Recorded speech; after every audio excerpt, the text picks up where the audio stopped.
Welcome to Podula Rasa. I'm David Blank. And I'm Jim Esch. This is a podcast about finding something in nothing.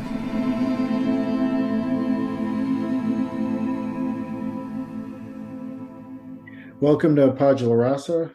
We are at the end of January in 2023, Season 5, Episode 2, where Jim, who's here with us now, and I will catch up. And so I wanted to start off by seeing how your life's unfolding. I know things have been pretty busy for you lately. Yeah, they continue to be busy. I'm back to teaching and more than a full load, overload. I won't get into all the details, but it's like the plate is full. A lot of different classes.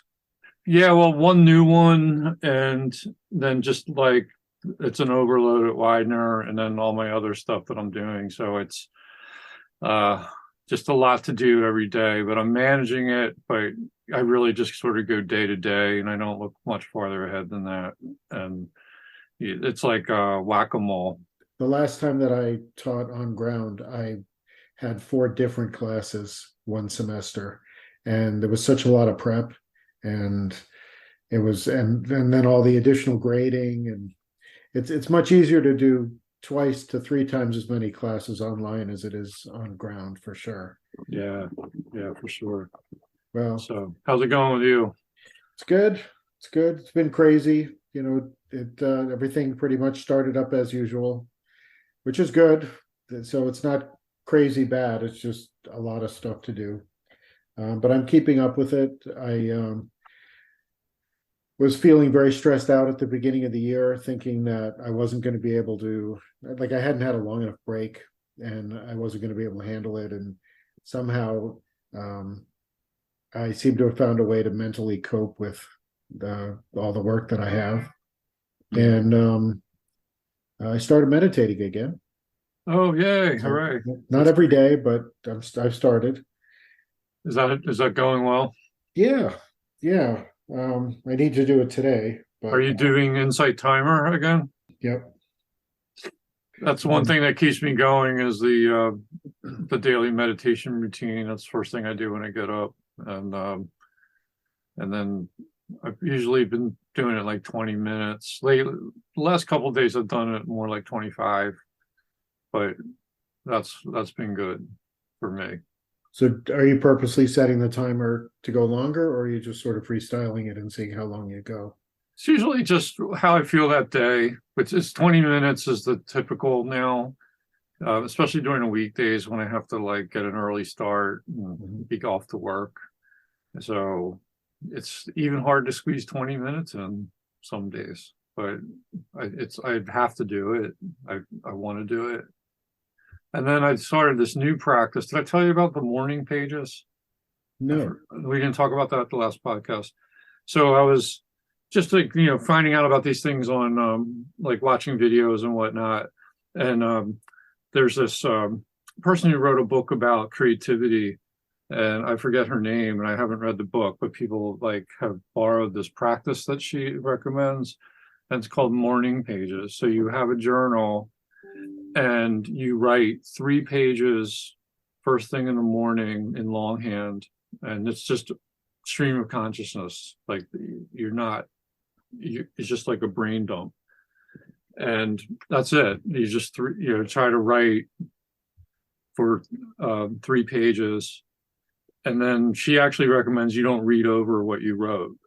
And I haven't been, because it's garbage. It's like, it's not even like, it's just stream of consciousness stuff, but it is a good way.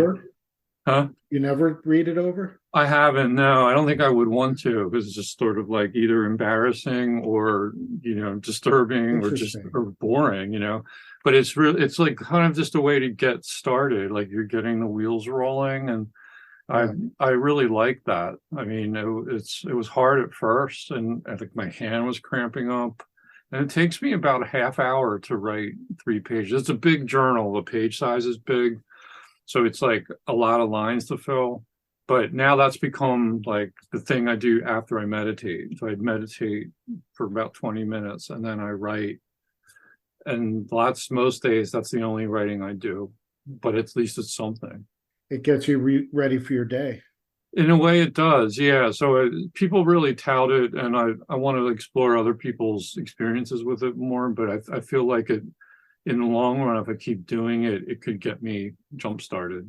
So Interesting. yeah.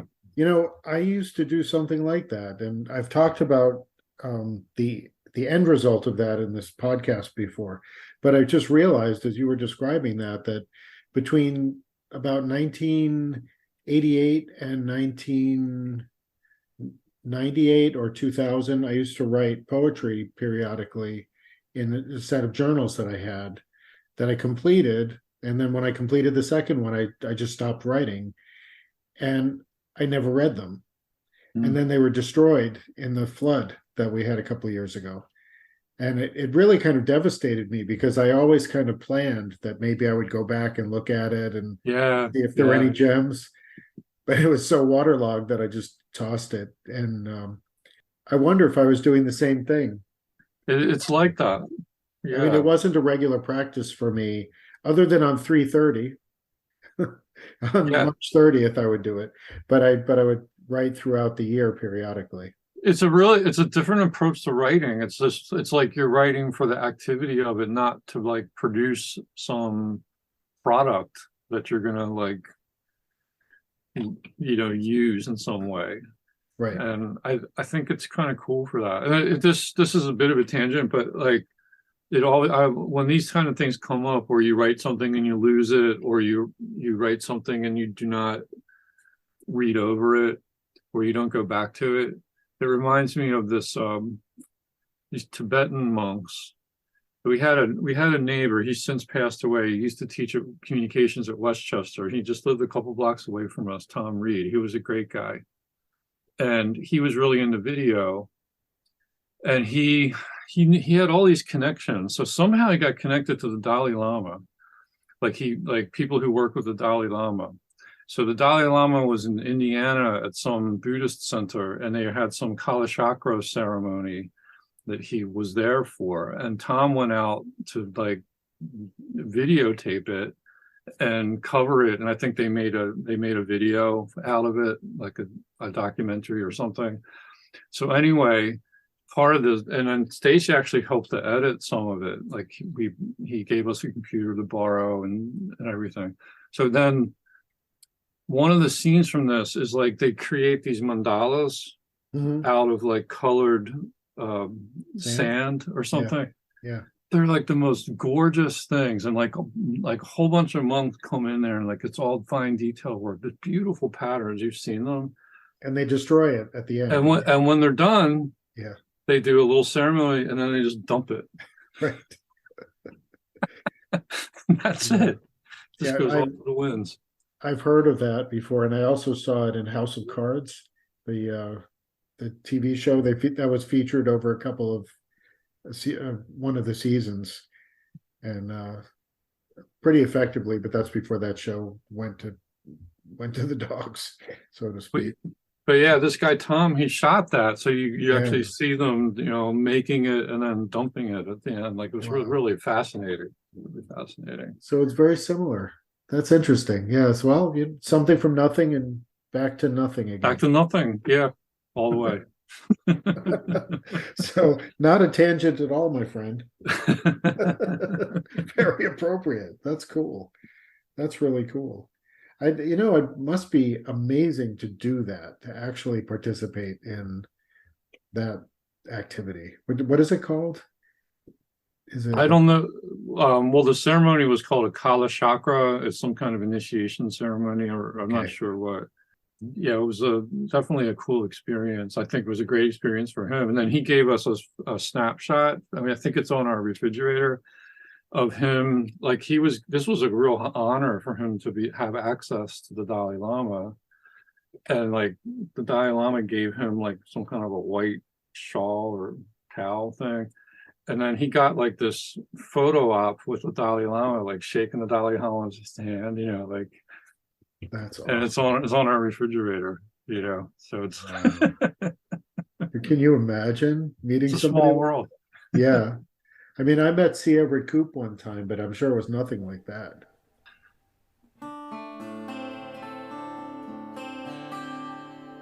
What else is going on? Have you been in reading, listening to anything? Any updates on that front? I've been listening to the Police a lot lately. Oh, good. Yeah, Zenyatta Mandata and and Ghost in the Machine. Definitely one of my favorites. I love that one. Yeah. Yeah. In fact, I've been texting people just the three symbols just to see what they do. I don't know if I texted you that or not, but it's just sort of a little random thing I was doing. The Ghost in the Machine from the Ghost in the Machine. With me being the ghost, I think. But Is that your favorite Police album?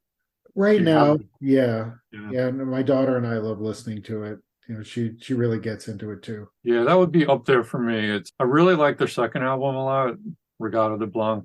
Synchronicity, I loved when it came out. It's maybe I don't like it as quite as much as I did when it came out. I probably listened to it too much or something. And Ghost in the Machine has always been up there. It's probably in my top two Wow. Police albums. But So I've also been listening to Talking Heads, Remain in Light quite a bit because I'm going to see Jerry Harrison and Adrian Belew at the end of February. oh, nice. They're playing in Buffalo, and they're playing Remain in Light. They're going to play the album. Wow. Yeah, and I didn't realize this, but Adrian Belew played on that album when they recorded it in the Bahamas in 1980. And so he was like a touring member of the band at that time. So while the other heads won't be in the band, I'm sure they'll have a full band playing with them. I mean, I always loved that album anyway, partly because John Hassel played on it. But so I've been listening to that just to remind myself so that when I go to see it, I'll remember all the hooks. I was just thinking of the Talking Heads the other day. I was having a conversation with my wife, and we were reminiscing and trying to remember, like, what was the first CD you ever listened to? My memory was I was in college. It might have been senior year of college, like 86. And I had a friend who was living off campus in an apartment with some other guys, and he had a party, and he had a CD player. I had never seen one before. And he played the Talking Heads. I forget, I'm not sure what album it was. Yeah. But I remember him playing the Talking Heads, and I remember him playing Laurie Anderson. Right. He was into that kind of stuff. Sharky's Day. Yeah. And I was like, wow, this is cool, like this brand new technology. And then it wasn't until after grad school that I actually got my own CD player. Yeah, for me too, actually. But it took I was a late adopter, and now it's gone, and I have all these CDs, and I don't know what to do with them. I mean, I have a player still, but now with Spotify and Tidal, you don't need any of that anymore. Do you remember the first CDs that you bought when you got a CD player? I remember the first two or three that we got. Yeah, the second CD I bought was Gabriel Lee. It was like a guitar player who I never heard of. It was just a CD that it was probably cheap. I don't know, But the first one, I want to say, was Beethoven's Ninth Symphony. Oh, wow. But I'm not sure. I'll have to dig through my CDs, and I'm sure it'll pop out. Good choice. Yeah. For me, it was a Stevie Ray Vaughan album. Really? I forgot the title. I can picture the cover, and then I got rid of it. And then a couple of years ago, I found it in a used bin, and for nostalgia purposes, I got it again. And I was into that like Texas blues stuff because I was in grad school in Texas, so it was all in the air. Sure. And so I remember that. And then we got Neil Young, Freedom. That was probably the second one. Great. And then there was a Nancy Griffith album called Storms that we got that was very early. And the Beatles White Album was very early. I remember like those had just come out on CD like a year or two before. And that was our first Beatles CD. It was a White Album. Wow. So, I don't have any Beatles CDs. No. I have all the albums, but no CDs. Okay. Well, you can stream it. Oh, yeah, sure. Yeah. Sure. Yeah. Yeah. And did you, speaking of blues, did you see that Buddy Guy is doing a farewell tour? No, I did not see that. He's actually playing up my way in June of next year up at Art Park, and $45 a ticket. I'm thinking about going. That's not a bad price. No, no, not at all. Not at all. And Yeah, usually, the Talking Heads I got for like $40, and then if you try to buy them now, and they're 140, because Ticketmaster got involved. But it's just general admission. So let's see. It's the only other thing I had on the list was to talk about Chat GPT, but I'm wondering if maybe that would be better for another time, or if you want to talk about that at all. that's probably good for another time. Like Okay. that's a fast moving story, by the way. Yes. There's been a lot going on with it, but yeah, we probably should table that. Yeah. Um, Okay. I did read another Aldous Huxley book. Really? Yeah, so I finished it. I was reading it on the treadmill. It's called The Devils of Loudon.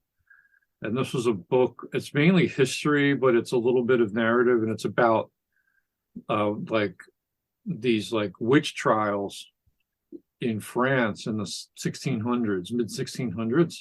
So in this little village in France, like this convent of nuns all claimed to be demon possessed, and they blamed it on this like local parish priest who was sort of a sleazeball, but he wasn't like a devil worshiper. He had like nothing to do with these people. He was just falsely accused, and then like they convicted him and burned him at the stake alive, and yeah, gruesome.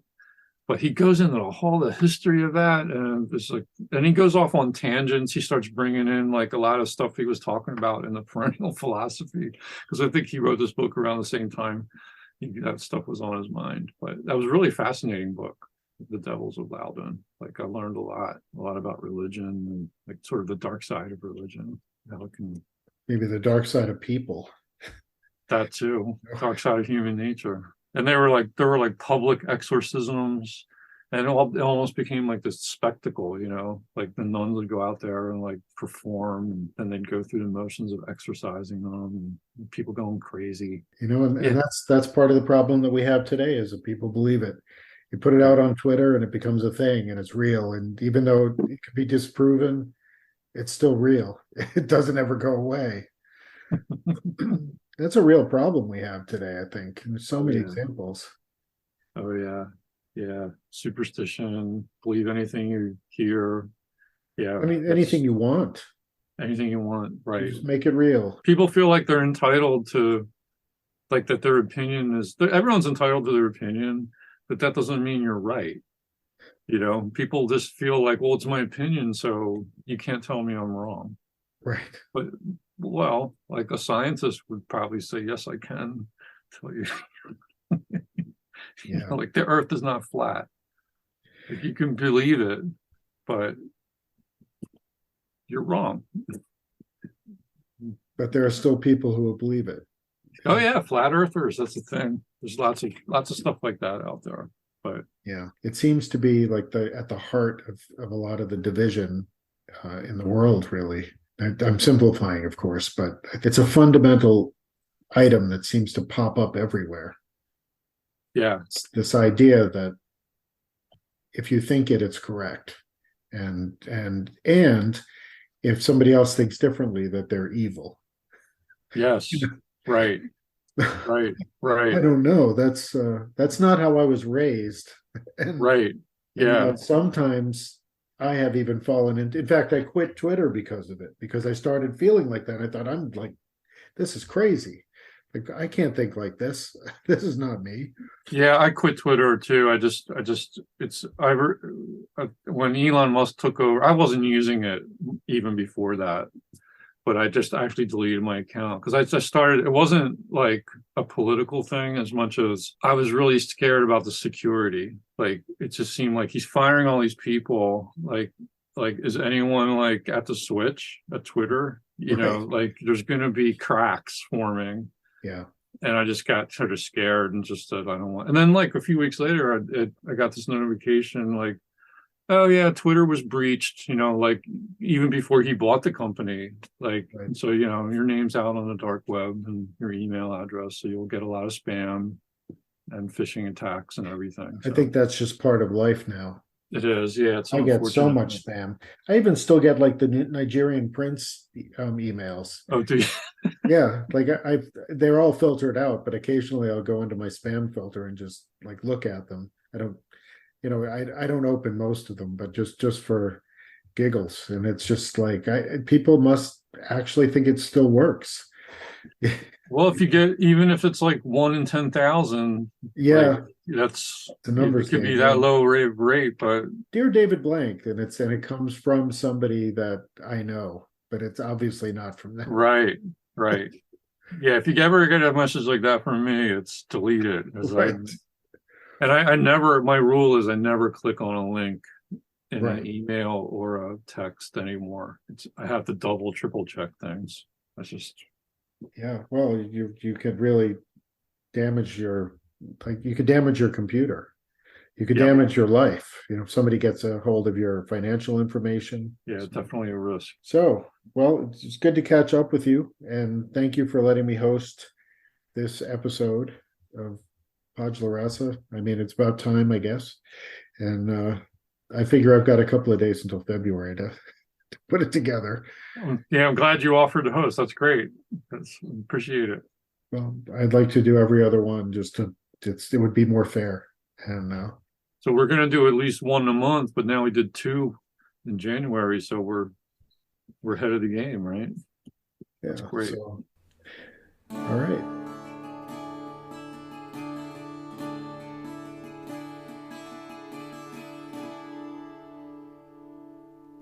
Thank you for listening.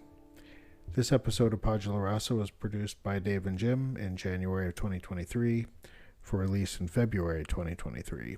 After a few week hiatus, it has finally been mixed down to the episode that you just listened to. If you have comments or questions, please reach out to us at podgelarasa@gmail.com. We always look forward to hearing from you, and we hope that you've enjoyed this episode. This episode is brought to you by the number 3 and the letter B. Thank you, and have a good day.